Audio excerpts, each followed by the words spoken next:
শনাক্ত করতে পারেনি। নদীতে লাশ ভেসেছে, পুকুরে লাশ, জঙ্গলের লাশ, ঘরে লাশ, শুধু লাশ আর লাশ। আর মানুষের ঘরে ঢুকে গিয়ে নির্যাতন করে, এই তো একটা অবস্থা। আর এখন সে অবস্থায় চলছে। এই যে নির্বাচন পরিবর্তন কিন্তু সেরকম আসেনি। আমাদের গবেষ করতে পারবেন না উনি যে হামলা মেয়েরা মিছিল করেছে, মহিলা আমলে 8 জনকে গ্রেপ্তার করে দিল। এরকম নির্যাতন চলছে।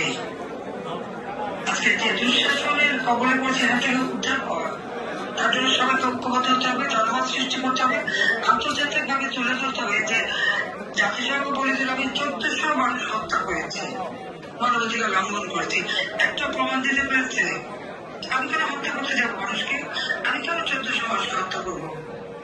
আমি তো পুলিশকে বিরত রেখেছি।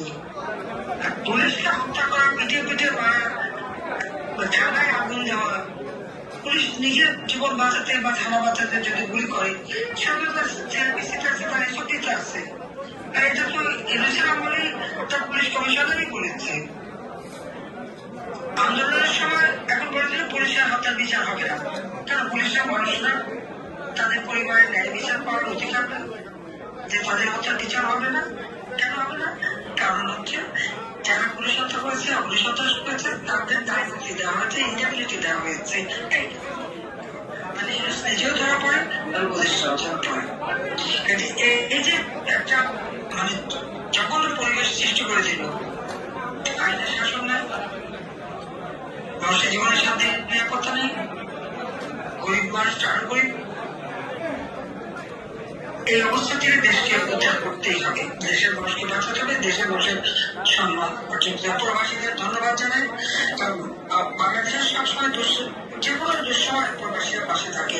সেই 1968 সালে জাতিপিতা বঙ্গবন্ধু শেখ মুজিবুর রহমানের বিরুদ্ধে আগরতলা ষড়যন্ত্র মামলায় যখন থেকে এই ইংল্যান্ডে আমাদের প্রবাসীরা বলিষ্ঠ ভূমিকা রেখেছিলেন এবং তার মধ্যে আমাদের মুক্তিযুদ্ধ, আন্দোলন, সংগ্রামী সবসময় একটা বলিষ্ঠ ভূমিকা রেখেছে। সেগুলো সবাইকে আমি ধন্যবাদ জানাই, কৃতজ্ঞতা জানাই। সবাই ভালো থাকেন।